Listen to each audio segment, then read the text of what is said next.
Puji Tuhan kita bisa beribadah bersama-sama kembali pada petang hari ini atau sore menjelang petang ya saudara. Masih dalam tema Yesus dan kuasa salibnya, kita ingat-ingat kembali beberapa peran Yesus dengan kuasa salibnya. Dia menghapus dosa dunia, dia memberikan teladan untuk hidup kudus, dia membinasakan pekerjaan iblis, dia menjadi Tuhan atas alam semesta, dia menjadi satu-satunya jalan ke surga dan menjadi kepala gereja dan masih banyak yang lain. 2 minggu yang lalu saya sudah membahas bagaimana peran Tuhan Yesus sebagai kepala gereja, di mana ia sebagai kepala dan kita sebagai tubuhnya itu ya. Dan kita sudah belajar dari kehidupan semut. Ya. Nah sore ini kita akan melihat peran Tuhan Yesus sebagai pribadi yang memberi teladan hidup. Mari kita baca dulu dari Yohanes 17 ayat 19. Yohanes 17 ayat 19. Dan aku menguduskan diriku bagi mereka supaya mereka pun dikuduskan dalam kebenaran. Ini adalah perkataan atau doa, perkataan Tuhan Yesus dalam doanya kepada Bapa di surga sebelum ia dimuliakan, sebelum ia disalib, sebelum ia bangkit gitu ya. Lalu saya bertanya, kenapa sih kok harus Tuhan Yesus menguduskan dirinya? Bukankah dia dari sejak lahir sudah kudus? Karena dia kan lahir dari Roh Kudus. Dia bukan manusia biasa seperti kita. Dia manusia tanpa dosa. Lalu kenapa aku menguduskan diriku? Saudara, kata menguduskan dalam ayat ini itu dari bahasa Yunani hagiazo, yang berarti memisahkan atau menetapkan untuk tujuan khusus. Yesus bukan menguduskan dirinya karena dia belum kudus, bukan. Tapi Yesus memisahkan dirinya sebagai korban yang sempurna, suci, tanpa celah untuk mati di kayu salib. Mengkhususkan dirinya untuk berperan sebagai itu. Yesus menguduskan dirinya sendiri bukan karena ia berdosa. Bukan karena ia membutuhkan penyucian seperti kita. Tapi karena ia menyerahkan atau mengkhususkan dirinya sebagai korban suci. Ia menjadi teladan dan dasar agar murid-murid memiliki kuasa untuk hidup dalam kekudusan. Firman Tuhan sejak dari perjanjian lama sudah menegaskan satu perintah yang untuk umat Tuhan agar hidup kudus di hadapan Tuhan. Karena Allah dan Yesus itu adalah kudus. Kita mau baca Imamat 19 ayat 2. Imamat 19 ayat yang kedua. Berbicaralah kepada segenap jemaah Israel dan katakan kepada mereka, kuduslah kamu sebab aku kudus, Tuhan Allahmu. Ya. Lanjut Tuhan Allahmu kudus. Lalu saudara baca 1 Petrus 1 ayat 15, nanti Pak Stephen ayat 16. 1 Petrus 1 ayat 15, silakan saudara 1, 2, 3.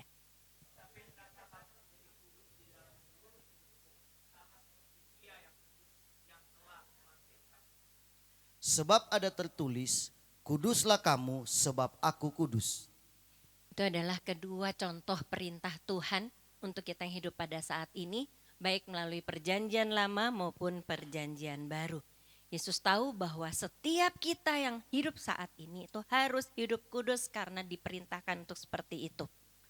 Karena itu ia sendiri yang berdoa kepada Bapanya agar kita diberi hidup yang kudus sebelum ia mati. Dia minta dulu sama Bapa di surga. Kita baca Yohanes 17 ayat 17 sampai 18. Silakan Pak Stefan. Yohanes 17 ayat 17 dan 18. Kuduskanlah mereka dalam kebenaran, firman-Mu adalah kebenaran. Sama seperti Engkau telah mengutus aku ke dalam dunia, demikian pula aku telah mengutus mereka ke dalam dunia. Kita tahu ya, ini adalah sebelum Yohanes 17 ayat 19. Nah ini adalah doa Tuhan Yesus bagi murid-muridnya yang dipanjatkan kepada Bapanya di surga. Kalau diminta untuk kuduskanlah, berarti Yesus mau menjadikan kudus. Kuduskanlah itu artinya kita dibuat kudus. Yesus mau kita murid-muridnya dibuat kudus. Yesus mau kita dipisahkan dari keberdosaan di dunia ini. Kita dipisahkan dari dunia yang penuh dosa, dari orang-orang yang penuh dosa, untuk kita bisa hidup khusus bagi Tuhan.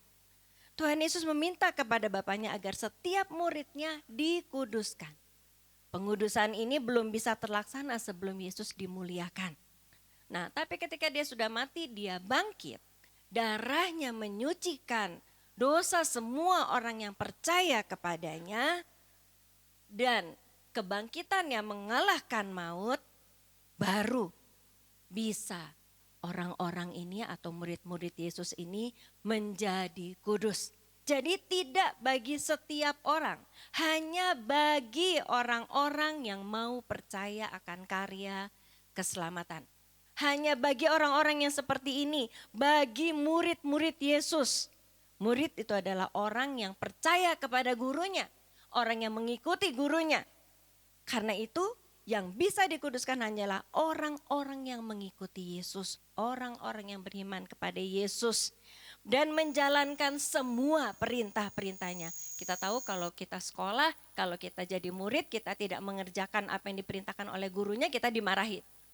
Itu artinya kita murid yang bandel. Nah, tapi sebagai pengikut Yesus kita harusnya enggak jadi pengikut yang bandel.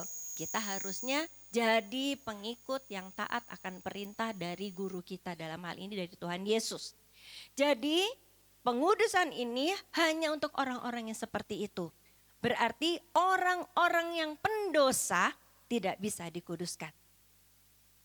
Setiap murid Yesus dosanya akan dicuci bersih oleh darah Yesus dan maut tidak akan menguasai mereka lagi, karena ketika kita beriman dosa kita dicuci, kita dihembuskan oleh Roh Kudus dan itu menghidupkan roh kita. Kekal itu. Roh Kudus itu sifatnya kekal. Tetapi dikatakan di ayat 17 tadi, kuduskanlah mereka dalam kebenaran. Orang yang dosanya sudah disucikan, kemudian karena dia beriman, saat itu dia kudus. Tapi 5 menit kemudian bisa berbuat dosa lagi. Ya, jadi pengudusan itu harus dilakukan lagi.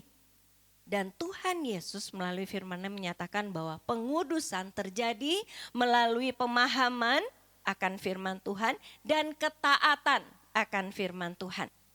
Dan firman Tuhan itu adalah panduan untuk setiap anak-anaknya, setiap orang percaya hidup kudus. Puji Tuhan. Karya salib sudah digenapi sehingga kita semua yang bisa beriman, kita bisa dikuduskan. Tapi seperti pernyataan Tuhan Yesus, pengudusan itu sifatnya harus terus menerus. Tanpa firman Tuhan dan tanpa ketaatan, kita manusia tidak dapat hidup kudus terus. Karena kita harus taat pada firman-Nya, karena firman itu adalah Yesus itu sendiri. Jadi itu sama dengan tanpa Tuhan Yesus, kita tidak dapat hidup kudus. Dan berarti tanpa Roh Kudus, kita tidak dapat hidup kudus. Karena Roh Kudus dan Yesus Kristus adalah satu. Tetapi apa maksud Tuhan untuk menguduskan kita? Kita baca bersama-sama ayat 18. Yohanes 17 ayat 18. Mari Bapak Ibu Saudara baca. 1, 2, 3.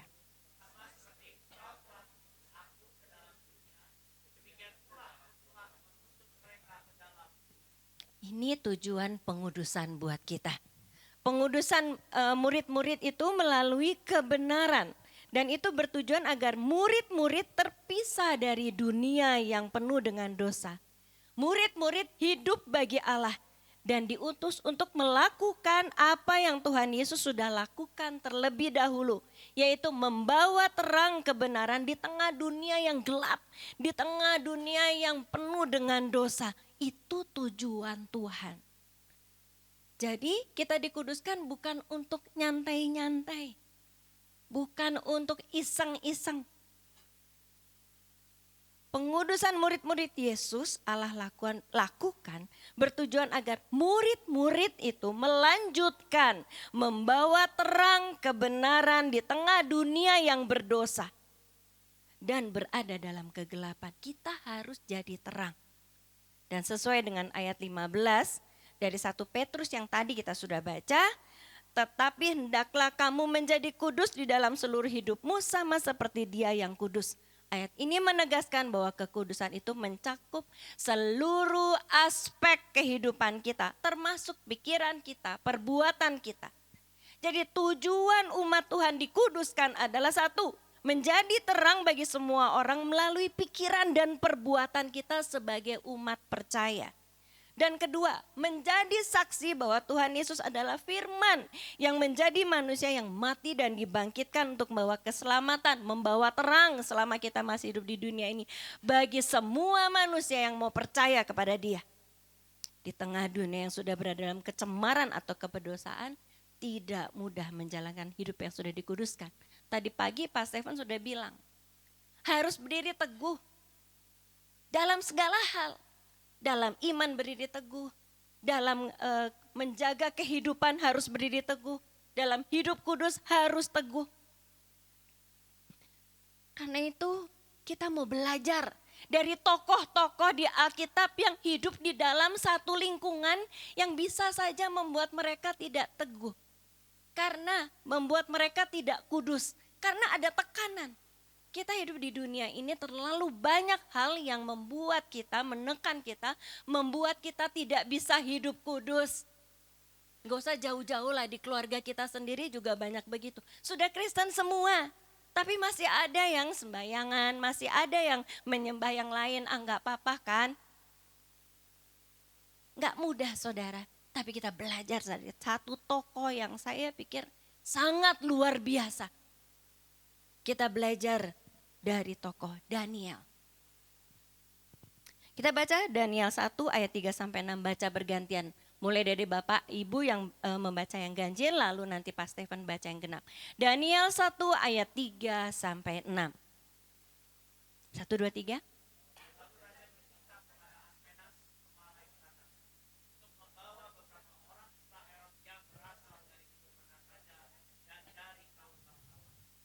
Yakni orang-orang muda yang tidak ada sesuatu cela, yang berperawakan baik, yang memahami berbagai-bagai hikmat, berpengetahuan banyak, dan yang mempunyai pengertian tentang ilmu, yakni orang-orang yang cakap untuk bekerja dalam istana raja, supaya mereka diajarkan tulisan dan bahasa orang Kasdim.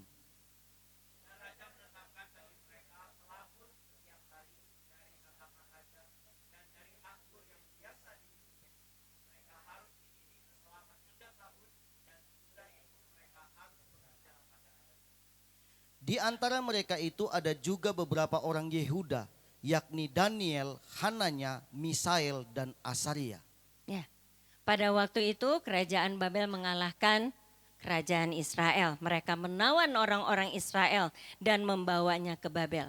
Lalu Raja Babel memerintahkan kepada Aspenas, kepala istananya, untuk membawa beberapa orang Israel, yaitu orang-orang muda yang tidak ada suatu celah, yang berperawakan baik dan berasal dari keturunan raja dan kaum bangsawan. Kenapa harus dari keturunan raja dan kaum bangsawan? Karena pada budaya waktu itu ternyata hanya keturunan raja dan kaum bangsawan yang hidupannya dididik dengan baik. Sampai sekarang juga gitu ya.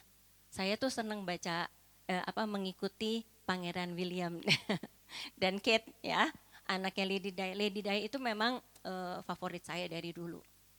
Dan saya menyebalkan sekali namanya Camilla itu gitu ya. Enggak apa-apa kan, itu boleh fans boleh enggak gitu. Dan saya melihat, pendidikan mereka tuh luar biasa. Harus dididik seperti itu. Hanya kaum bangsawan dan keturunan raja yang biasanya memahami berbagai-bagai hikmat, pengetahuan, dan banyak yang mempunyai pengertian tentang ilmu-ilmu dalam pengajaran ya, bukan ilmu gelap. Mereka itu dianggap cakap untuk bekerja di istana. Bukan orang-orang rakyat biasa. Dan orang-orang dengan kriteria ini akan diajarkan tulisan dengan bahasa dengan orang Kasdim yang dipakai oleh orang Babel gitu ya. Perhatikan ayat yang mengatakan pelabur di ayat 5. Coba ditayangkan lagi ayat 5. Nah, dan raja menetapkan bagi mereka pelabur setiap hari. Saya bingung, apa sih pelabur gitu ya. Pelabur itu berasal dari kata labur yang berarti bekal, ransum atau jatah makanan dan minuman. Dalam hal ini pelabur yang ditetapkan oleh Raja Babel yaitu Nebukadnezar pada waktu itu, yaitu santapan mewah di meja Raja Babel. Agar Daniel dan teman-temannya menjadi sehat dan kuat. Sekaligus merupakan bentuk penghormatan dan asimilasi terhadap budaya Babel. Kita dibawa ke Babel, mereka harus menyesuaikan dengan Babel, bahasanya, budi pekertinya, lalu makanannya gitu ya. Lalu si Aspen ini, kepala itu Aspenas tadi, si Aspen ini gitu ya, milih 4 anak. Dan anak-anak ini anak muda pada itu Daniel, Hanaya, nah itu susah tuh bahasa Ibrani. Aspen ini juga sama saya. Susah kalau ngapalin bahasa Ibrani. Kalau bahasa Daniel kita sering ya di Indonesia juga namanya Daniel banyak sekali pabalatak gitu ya. Tapi kalau di Babel tuh aduh kata si Aspen ini susah sekali sih nama kamu. Diganti aja. Jadi Daniel diganti Belsasyar, Hanaya diganti Sadrak, dan satunya Misael diganti Mesak, Asaria dinamai Abednego. Kita kan sering, siapa yang masuk dapur api? Sadrak, Mesak, Abednego. Tahu nggak asalnya nama Ibraninya apa? Kan susah. Nah si Aspen ini nggak mau repot-repot, ganti aja namanya gitu. Dan dia kan di Babel gitu, ganti nama. Nggak pakai ketan merah, ketan putih atau ketan hijau, enggak, ganti aja gitu sama dia ya. Bukan Mesaknya tuh bukan Pak Mesak yang biasa di sini. Dia pakai nama itu juga. Ternyata itu nama Babel saudara. Nggak apa-apa lah ya, itu bebas-bebas aja gitu. Dan ternyata kita kenal memang mereka itu dikenal dengan nama dari bahasa Babel. Kasdim, orang Kasdim. Apa tadi? Bahasa orang Kasdim, iya. Tapi Daniel mengajak 3 temannya untuk tidak menajiskan diri. Ini yang membuat saya kagum sama Daniel. Daniel 1 ayat 8 sampai 9. Silakan Pak Stefan. Daniel 1 ayat 8 dan 9. Daniel berketetapan untuk tidak menajiskan dirinya dengan santapan raja dan dengan anggur yang biasa diminum raja. Dimintanyalah kepada pemimpin pegawai istana itu supaya ia tak usah menajiskan dirinya. Maka Allah mengaruniakan kepada Daniel kasih dan sayang dari pemimpin pegawai istana itu. Saudara bisa membayangkan situasi pada waktu itu. Dia orang buangan. Harus makan apa yang dikasih. Kalau enggak usah makan. Gitu kan. Tapi saya juga memikir. Oh Daniel ini tawanan perang. Tapi dia tertekan dengan situasi itu. Dia harus makan makanan raja. Dia kan mikir rajanya ini kan bukan orang yang takut Tuhan. Mungkin haram. Dagingnya haram. Kan kalau orang Israel banyak aturan. Gak boleh makan yang dari binatang yang kukunya begini. Begitu banyak aturan. Udahlah kata Daniel, yang penting jangan makan daging-dagingan. Supaya gak haram. Gitu ya. Terus dia bilang sama kepala si Aspen ini. Bapak Aspen, boleh nggak saya nggak makan kayak gitu. Si Aspen ini kebetulan pada waktu itu sudah memberitahu atau punya bawahan. Nah, jadi dia minta supaya dia boleh makan makanan yang lain lah, gitu ya. Nah, Tuhan itu sebelum dia ngomong sama Bapak Aspen, Tuhan udah tahu hati Daniel bahwa Daniel mau taat dengan Taurat Tuhan. Daniel mau kudus karena Daniel ingat kitab imamat yang mengatakan kuduslah kamu sebab aku Tuhan Allahmu kudus. Daniel tetap ingin hidup kudus di hadapan Allahnya. Hal ketaatan ini menyukakan hati Tuhan sehingga Allah memberikan hati si Pak Aspen ini sayang sama Daniel. Tapi sebelum menyetujui permintaan Daniel, si Aspen ini takut. Kalau tidak ada makanan atau makan yang dimakan oleh Daniel ini yang tidak sesuai dengan makanan raja ini bikin mereka ini kurus-kurus. Daniel gak cuma sendiri, dia provokasi untuk ngajak ketiga temannya untuk tetap hidup kudus, tidak menajiskan diri gitu ya. Tapi si Pak Aspen ini takut. Nanti kalau kamu jadi kurus gimana? Saya yang disalahin. Kenapa dia takut? Karena saudara makan makanan ini tuh 3 tahun. Bukan 1 minggu, 3 tahun. Jadi seperti saya ingat ini saudara yang angkatan saya tahu cerita Hansel and Gretel? Tahu ya? Dia itu dibikin gemuk sama si nenek sihir, makan coklat, makan rumah dari coklat, suruh makan terus supaya dia gemuk nanti kalau dia disembelih gitu ya.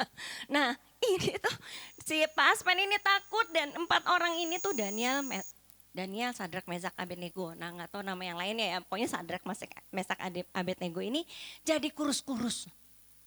Tapi Daniel tidak kurang akal, Tuhan memberi hikmat. Daniel berkata pada penjenang itu bawahannya Pak Aspen.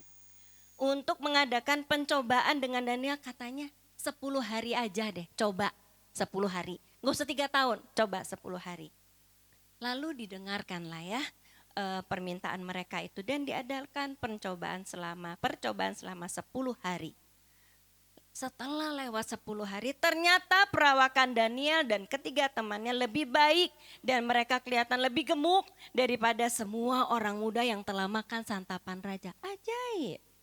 Ajaib, saya ingat gini. Waktu itu kan mama saya vegetarian. Terus mama saya bilangin, "Mah, kenapa sih makan vegetarian terus nanti jadi kurus?" "Loh nih, makan vegetarian aja udah gendutnya kayak gini," kata mama gitu ya. "Apalagi enggak vegetarian." Emang mama saya tuh gemuk gitu ya. Itu mah udah dari sonohnya. Jadi mama saya membela, "Nggak apa-apa makan sayur tetap gemuk." Saya ingat-ingat, oh ya gini, Daniel juga gitu ya. Sama Tuhan dibikin tetap gemuk, lebih gemuk dari yang lain. Dan saudara, kita lihat apa yang terjadi dengan orang-orang yang menjaga kekudusan hidupnya. Itu dicatat di pasal 1 ayat 17 sampai 20. Kita nggak usah baca. Tapi di sana dikatakan kepada Daniel dan 3 temannya Allah memberikan pengetahuan dan kepandaian tentang berbagai-bagai tulisan dan hikmat. Dan khususnya Daniel, ia mempunyai pengertian tentang berbagai-bagai penglihatan dan mimpi. Luar biasa Allah bekerja pada manusia-manusia, pada umat Tuhan yang mau menjaga kekudusannya walaupun dalam tekanan, saudara. Dan setelah 3 tahun maka dibawalah Daniel dan ketiga temannya untuk semua anak-anak muda yang lain oleh Pak Aspenas ke hadapan Raja Nebukadnezar. Lalu raja bercakap-cakap dengan Daniel dan 3 temannya itu dan orang-orang lain. Dan ternyata di antara mereka sekalian itu tidak didapati yang setara dengan Daniel, Hanaya, Misael dan Asaria. Maka bekerjalah mereka itu pada raja. Itu adalah upah untuk tetap hidup kudus, tidak menajiskan diri. Sejak saat itu dalam tiap-tiap hal yang memerlukan kebijaksanaan dan pengertian yang ditanyakan kepada raja kepada mereka, didapatinya bahwa mereka 10 kali lebih cerdas daripada semua orang berilmu dan semua ahli jampi di seluruh kerajaan Babel. Luar biasa Tuhan bekerja atas orang-orang yang hidupnya kudus dan percaya kepada Tuhan. Itu berlangsung 3 tahun loh sebelumnya. Dan selama hidupnya di kerajaan Babel, selama ada kerajaan Babel, Daniel tidak menajiskan diri. Ia terus menjaga kekudusan. Ia mengingat hukum-hukum Taurat yang menjadi firman Allahnya. Bagi kita sekarang, tidak mudah menjaga kehidupan tetap kudus di tengah dunia yang sudah berada dalam hukum dosa. Saya ingat sekali waktu itu saya sudah percaya kepada Tuhan Yesus. Saya tidak mau lagi mandi bunga. Setiap hari Asada, itu tiap hari Asada itu adalah 1 hari di agama Buddha ya. Nah itu tuh setiap murid-murid Buddha itu akan mendapat pembagian dari sesembahan buat Buddha. Nah sembahan buat Buddha itu saya masih ingat ada air, lilin, dupa, bunga, satu lagi apa lupa. Jadi ada bunga yang dipersembahkan ke depan, setelah itu bunga itu diprotolin, apa sih diprotolin? Kayak buat jadi bunga tabur gitu ya, dilepas-lepasin dari putiknya itu, dilepas-lepasin. Lalu dimasukin ke plastik-plastik kecil. Setiap tahun mama saya selalu bawa itu dan itu ditaruh di rumah dan ditaruh di kamar mandi. Kalau zaman dulu nggak pakai shower, zaman dulu pakai bak mandi jebur gitu ya. Sampai sekarang di rumah saya juga begitu karena pakai shower kayak yang kurang banyak airnya gitu ya. Nah tapi nggak, mama saya masukin itu ke dalam bak. Saya mah tenang-tenang aja ikut aja mandi bunga gitu ya. Terus saya cium-cium, Kok nggak bau bunga? Emang enggak, cuman mandi bunganya aja gitu ya. Buat apa? Ini supaya kita dibersihkan. Dibersihkan apanya gitu ya. Soalnya kalau nggak sabunan tetap nggak bersih, saudara. Harus sabunan walaupun pakai mandi bunga. Mandi dari air yang ada bunga-bunganya. Lalu kalau misalnya saya sakit, kamu minum Vibuti. Vibuti itu adalah semacam serbuk putih wangi gitu, dimasukin ke kapsul. Saya ingat-ingat kalau waktu untuk orang yang asam urat itu ambil sambiroto yang bubuk dimasukin ke kapsul terus kita minum. Nah itu diminumkan yang Vibuti itu dari Sai Baba yang sekarang udah mati, ternyata dia sesat gitu ya. Saya bilang nggak mau. Waktu itu saya pernah tabrakan, saya dipanggil, saya tabrakan tuh sininya benjol sekali gitu, jadi beda mukanya. Dewi lihat ya, Dewi tahu. Lalu saya dipanggil orang dari sana, katanya dia punya tenaga prana. Mia ini mau membuang hal-hal buruk, aura buruk di dalam hati diri kamu, di dalam roh kamu. Wah, dalam roh saya ada roh buruk gitu ya. Terus dia begitu. Saya masih ingat. Ini ngapain gitu. Saya nggak mau lagi. Mas saya marah-marah. Sombong kamu ya. Sekarang kamu udah punya Tuhan Yesus jadi sombong. Loh, Tuhan Yesus lebih berkuasa daripada segala kuasa apapun. Tapi saya nggak ngomong gitu, nanti jadinya berantem. Dan puji Tuhan, saudara. Lama-lama mama saya ngerti. Mama saya bilang, mama punya kepercayaan sendiri. Mia punya kepercayaan sendiri. Kita saling menghormati. Oke. Nah gitu ya. Jadi sejak itu udah nggak, awalnya susah. Saya pikir-pikir Daniel ini akan susah sekali. Jadi kembali kepada Daniel, sampai di sini Daniel terbukti sudah melakukan menjadi terang bagi semua orang melalui pikiran dan perbuatannya di tengah orang-orang dunia yang tidak takut akan Tuhan. Tapi ia justru dipelihara, dijaga Tuhan, diberi kemenangan dalam hidupnya. Yang kedua, Daniel juga menjadi saksi Tuhan. Ia menyaksikan betapa luar biasa hikmat yang Tuhan berikan kepada dia. Dia mengatakan, kita ingat semua ya yang udah ikut Abah ya, bahwa Daniel itu suruh nebak mimpinya Nebukadnezar tanpa Nebukadnezar menceritakan mimpinya. Aneh sekali enggak sih? Kalau enggak dipotong lehernya. Sok, Bapak orang-orang ahli jampi ngomong, Raja ceritain dulu. Terus kamu mengulur-ngulur waktu kan? Mungkin saya pikir-pikir Nebukadnezar juga lupa mimpinya apa gitu ya. Ya kamu harus tahu. Tapi Daniel menyaksikan bahwa hikmat Tuhan yang ia sembah melebihi dari dewa manapun. Karena ia menyembah Allah yang hidup, yaitu Allah bangsa Israel. Dan mereka semua menolak untuk menyembah ilah yang lain. Kita tahu lah ya, Sadrak, Mesak, dan Abednego itu seperti apa masuk dapur api. Itu ceritanya lain lagi. Lalu kita lihat, kita baca Daniel 6 ayat 1 sampai 11. Ayat 1 dan 11. Panjang sekali. Ya, ayat 1 dan 11. Daniel 6 ayat 1 dan ayat 11. Darius orang Media menerima pemerintahan ketika ia berumur 62 tahun. Demi didengar Daniel bahwa surat perintah itu telah dibuat, pergilah ia ke rumahnya, dalam kamar atasnya ada tingkap-tingkap yang terbuka ke arah Yerusalem. 3 kali sehari ia berlutut, berdoa serta memuji Allahnya seperti yang biasa dilakukannya. Ya, ketika Babel dikalahkan oleh kerajaan Media, Raja Darius menjadi pemimpin dari kerajaan itu.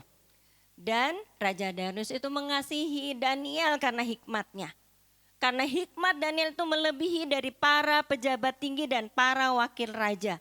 Karena ia mempunyai roh yang luar biasa. Dan raja bermaksud untuk menempatkan Daniel berkuasa atas seluruh kerajaannya. Tetapi para pejabat tinggi dan para wakil raja iri hati. Mereka beda dengan yang di Babel itu. Kalau yang di Babel udah tahu apa-apa Daniel selalu benar gitu. Daripada mereka dibabat kepalanya, lebih baik Daniel yang ketemu raja gitu ya. Nah kalau ini belum tahu, kan Raja Darius baru sekarang ini memimpin di mana ada Daniel di sana gitu ya. Lalu dicarilah oleh para pejabat tinggi dan para wakil raja yang iri hati itu, kelemahan Daniel itu di mana? Lalu didapatlah kelemahannya. 3 kali sehari berlutut berdoa serta memuji Allahnya seperti yang biasa dia lakukan. Mereka memakai ini untuk kelemahan Daniel. Dan mereka yang licik meminta raja mengeluarkan suatu surat. Barang siapa yang dalam 30 hari menyampaikan permohonan kepada salah satu dewa atau manusia kecuali kepada Raja Darius, maka ia akan dilemparkan ke dalam gua singa. Artinya apa? Pada waktu itu mereka pikir Daniel kalau berdoa komat kamit kepada dewa gitu. Mereka kan nggak kenal dewa yang Allah orang Israel ini, Allah yang hidup. Apa yang dilakukan oleh Daniel? Takut gitu Daniel? Tetapi Daniel walaupun ia mendengar akan ada larangan untuk menyembah Allah selain raja, tetap saja 3 kali sehari Daniel berlutut, berdoa serta memuji Allahnya seperti yang biasa dilakukannya. Dan Daniel tetap dimasukkan ke dalam gua singa. Padahal Raja Darius sudah berusaha gimana caranya ya. Supaya jangan masuk ini, Daniel ini aku sayang sama Daniel ini supaya jangan masuk gua singa. Gimana caranya? Gak ada caranya. Masuklah dia. Lalu kita tahu ya Raja Darius puasa. Seperti kita yang puasa, saudara puasa mau menjelang pencurahan Roh Kudus. Dan ketika Raja besok pagi-pagi dia udah ke gua singa itu. Lalu ia berseru kepada Daniel dengan suara yang sayu katanya. Daniel, hamba Allah yang hidup. Dia tahu Allahnya Daniel itu Allah yang hidup. Apakah Allahmu yang kau sembah dengan tekun telah sanggup ia melepaskan engkau dari singa-singa itu? Dia harap-harap cemas. Daniel masih ngejawab enggak, jangan-jangan udah jadi mayat gitu ya. Dan Daniel berkata kepada dia sekaligus menyaksikan bahwa Allah Daniel telah mengutus malaikat-malaikatnya untuk mengatup mulut singa-singa itu sehingga mereka tidak mengapa-apakan Daniel. Karena ternyata kata Daniel, Daniel tidak bersalah di hadapan Allahnya dan di hadapan raja. Daniel menyampaikan bahwa Allahnya berkuasa mengirim malaikat dan Allahnya berkuasa melindungi Daniel. Dan Raja Darius sungguh-sungguh menyaksikan semua kehebatan ini sehingga Raja mengeluarkan pernyataan. Ini adalah hasil dari Daniel tidak menajiskan diri dan hasil dari Daniel tetap bersaksi bahwa Allah yang dia sembah adalah Allah yang hidup yang berkuasa. Daniel 6 ayat 27. Daniel 6 ayat yang ke-27. Bersama ini kuberikan perintah bahwa di seluruh kerajaan yang kukuasai orang harus takut dan gentar kepada Allahnya Daniel. Sebab dialah Allah yang hidup, yang kekal untuk selama-lamanya. Pemerintahannya tidak akan binasa dan kekuasaannya tidak akan berakhir. Luar biasa Raja Darius. Kesaksian Daniel mengabarkan kuasa Allah yang ia sembah sekaligus perlindungan Allah yang ia sembah. Sehingga raja ini menjadi orang yang hidup takut akan Tuhan juga. Hidup ikut-ikutan pada Daniel. Yaitu harus takut sama Allah yang disembah oleh Daniel. Luar biasa. Kesaksian yang membuat Raja Darius mengamini bahwa Allah yang Daniel sembah itu Allah yang benar, Allah yang hidup. Sebaliknya kita tahu ya dalam kisah Daniel yang ikut Abah, kita tahu ya sebelum Daniel di bawah pemerintahan Darius ada Raja Nebukadnezar. Nebukadnezar tuh sebenarnya dikasih tahu sama Daniel, jangan jadi sombong, nanti kerajaanmu jatuh. Tapi sebelum kerajaanmu jatuh nanti kamu jadi kayak kambing. 7 tahun jadi kambing, jadi kayak binatang yang makan tanaman gitu ya. Udah disembuhin sama Tuhan, keburu mati. Anaknya Belsasyar nggak belajar dari bapaknya. Anaknya foya-foya, makan dan minum dengan peralatan dari bait suci. Bayangin, peralatan itu hanya dipakai oleh imam-imam. Semestinya, nggak peduli Belsasyar. Apa akibatnya? Matilah dia dengan seluruh rakyat-rakyat yang ada di situ dan kalahlah Babel. Saudara, kalau saudara bergereja, saudara punya atau hidup di sebuah perusahaan, lihat pemimpinnya, lihat gembalanya. Gembalanya itu takut Tuhan atau enggak? Kalau enggak takut Tuhan, jangan diikuti. Lihatlah, perhatikan, hancur itu. Dan saudara ikut hancur.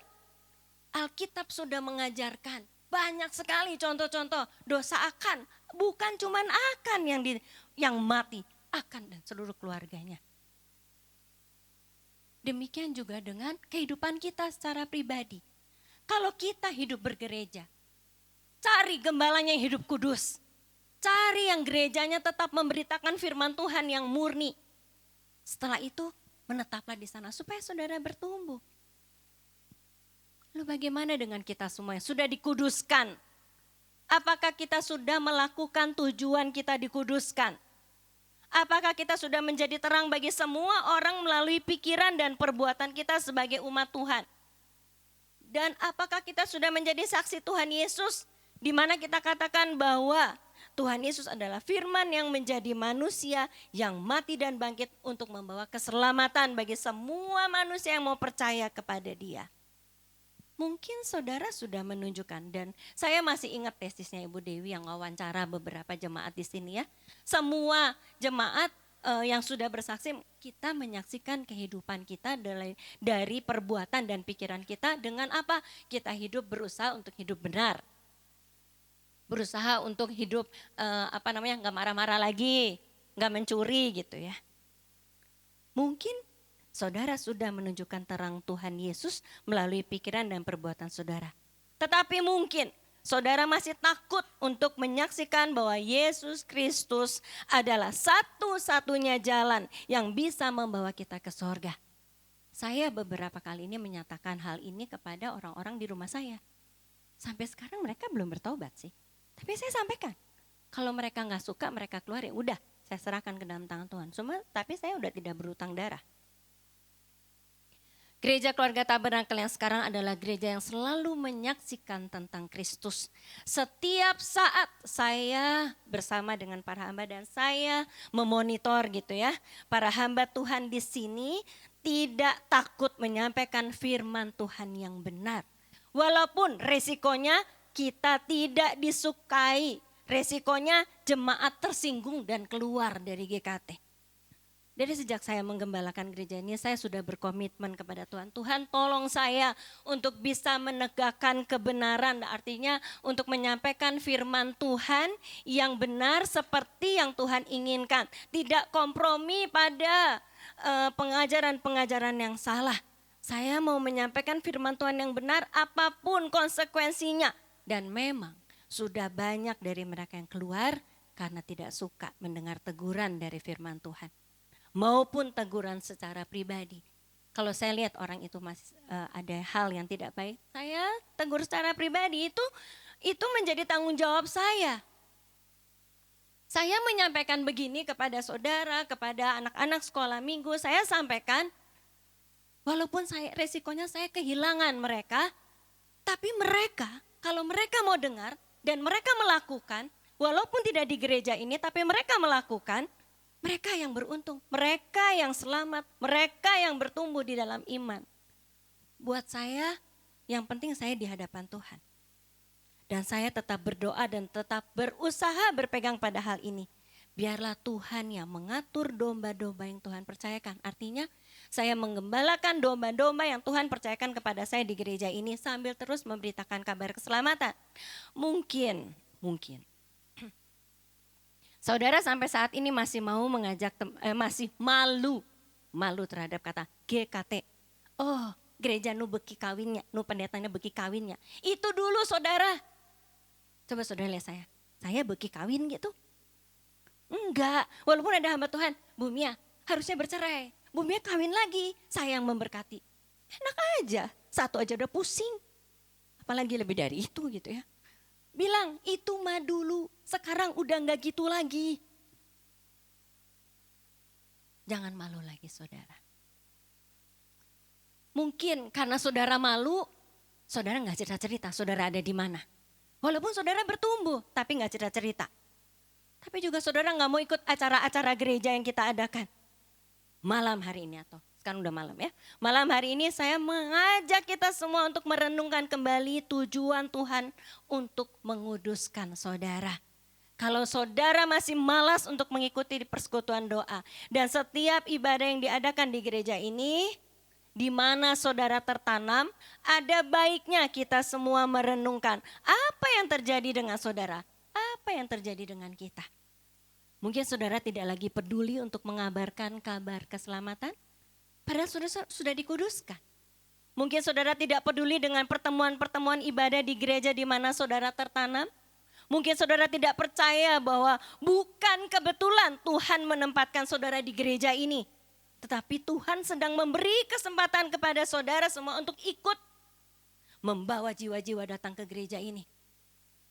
Saya tidak bisa sendirian. Saya masih ingat khotbahnya Pak Hada. Itu sangat tertanam. Ibu harus mengajak domba-domba untuk membawa jiwa-jiwa supaya mereka diberkati, Ibu. Jangan ibu sendiri kerja keras dengan pendeta-pendetanya saja. Ajak jiwa-jiwa yang Tuhan percayakan di gereja ini untuk mengajak jiwa-jiwa lain. Ajak umat di sini untuk mengajak jiwa-jiwa lain supaya mereka tidak berhutang kepada Tuhan. Tapi saudara, kalau ketakutan dan kemalasan itu ada pada saudara, renungkan. Apa yang terjadi dengan kehidupan rohani saudara? Mengapa saudara menjadi orang yang takut menyaksikan bahwa saudara mengenal dan bertumbuh di gereja ini, di gereja di mana Tuhan tempatkan saudara? Tuhan mau kita bersekutu dalam sebuah gereja dan bertumbuh bersama sehingga Tuhan menambahkan jiwa-jiwa di gereja saudara, di gereja ini. Dan itu ada buktinya. Kita mau baca, kita baca bergantian. Kisah Para Rasul 2 ayat 46 sampai 47. Bapak Ibu Saudara baca ayat 46. Pak Stefan nanti baca 47. Silakan. 1, 2, 3.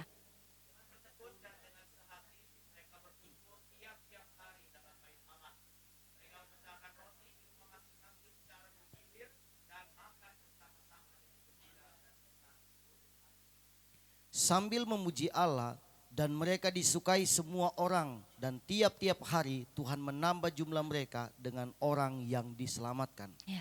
Firman Tuhan mengatakan bertumbuh dan bertekun. Di mana? Di tempat mereka berkumpul itu, di gereja mula-mula itu, di gereja yang Tuhan tunjukkan, bukan di gereja lain. Saya katakan ini bukan melarang saudara pergi ke gereja lain, bukan. Bukan melarang saudara datang ke acara-acara khusus di gereja interdenominasi, bukan. Tapi ini adalah perintah Tuhan. Dan tugas saya sebagai gembala mengingatkan saudara untuk saudara melakukan tujuan Tuhan dalam menguduskan saudara.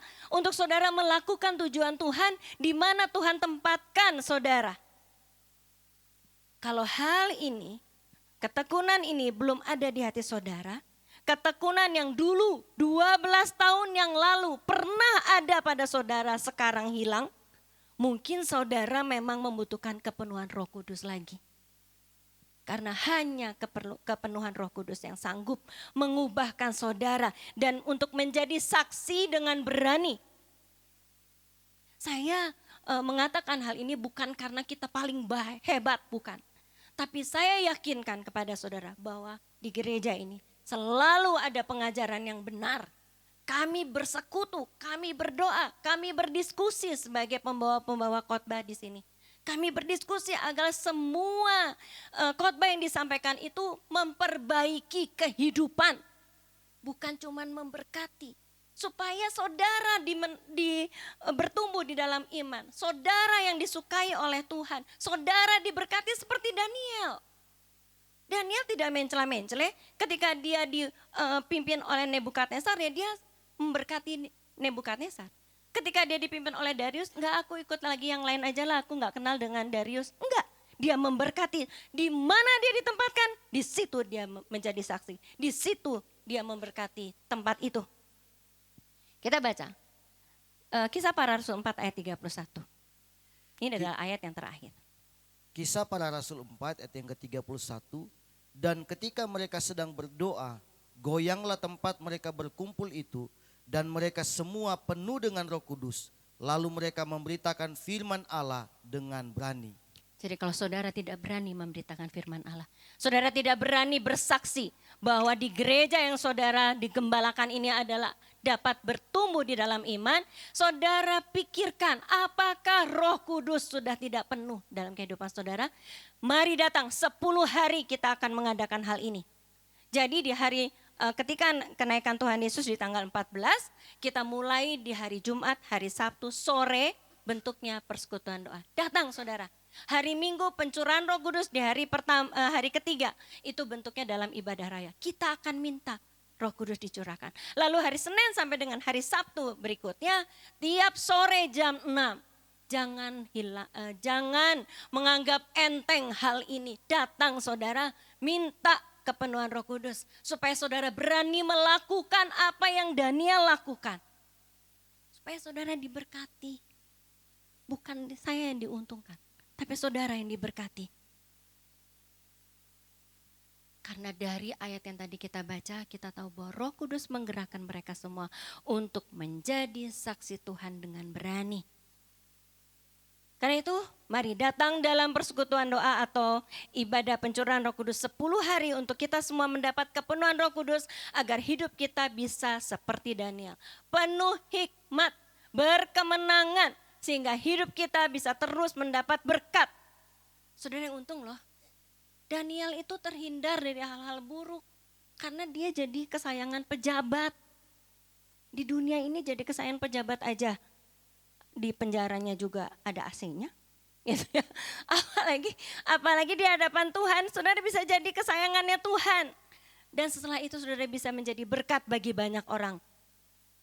Karena itu, mari kita buat hidup kita untuk melakukan tujuan pengudusan untuk kita. Supaya Tuhan disenangkan oleh kita. Mari kita menyenangkan hati Tuhan. Amin.